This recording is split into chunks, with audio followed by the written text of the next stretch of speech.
మా పిల్లలకి జ్వరము, జలుబు, దగ్గు ఏమొచ్చినా సరే అసలు ఎలా అయిపోతారంటే నీరసం అయిపోయి ఇంక మంచి మంచి లెగరనమాట. ఇంకా సరే అని చెప్పి హాస్పిటల్గా తీసుకొచ్చామంటే ఇంకా హాస్పిటల్ మొహం చూస్తే చాలు ఆ నీరసము, ఆ జలుబు, దగ్గు ఎక్కడికి వెళ్ళిపోతే తెలియదు అనమాట. ఇక్కడ మా బాబుకి దగ్గు ఫుల్గా వస్తుందని చెప్పి హాస్పిటల్కి అయితే తీసుకొచ్చాను నేను. హాస్పిటల్కి వచ్చి ఒక 1 అవర్, హాఫ్ అన్ అవర్ అవుతుంది. కానీ ఇప్పటికి వచ్చి ఒక్కసారి కూడా వీడు దగ్గలేదనమాట.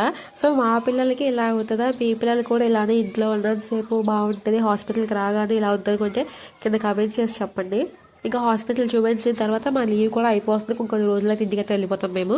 సో అందుకని చెప్పి ఏమైనా సామాన్లు తీసుకుందాం అని చెప్పేసి ఇక్కడ మా అనకాపల్లిలోనే షాప్ ఉంటే షాప్కి అయితే వచ్చామన్నమాట. ఇక్కడ అన్నీ భలే ఉన్నాయి, చిన్న చిన్న గిన్నెలు, చిన్న చిన్న అన్నీ బాగున్నాయి. సో అందుకని చెప్పి ఇంకొంచెం అయితే తీసుకున్నాను నేను. అంటే గిన్నెలు తీసుకొని ఇంట్లో కావాల్సిన సామాన్ అయితే కొంచెం తీసుకున్నాను నేను. ఇక్కడైతే అన్నీ బాగా నచ్చాయి నాకు. చిన్న చిన్న ఉన్నాయి, మనకి కొంచెం కొంచెం కొంచెం చిన్న చిన్న పిల్లలు ఆడుకోవడానికి కూడా ఉన్నాయి అనమాట. సో ఇక్కడ నాకు కావాల్సినవి అయితే తీసుకుంటున్నాను నేను. సో ఇంట్లో కావాల్సిన సామాన్లు తీసుకొని అయితే ఇంటికైతే వెళ్ళిపోయాం మేము. నా ఛానల్లో వీడియోస్ చూస్తున్నారు కానీ సబ్స్క్రైబ్ చేయట్లేదు. సబ్స్క్రైబ్ చేస్తే నాకు కూడా కొంచెం సపోర్టివ్గా ఉంటుంది అనమాట. సో ఛానల్ సబ్స్క్రైబ్ చేయడం మాత్రం మర్చిపోకండి.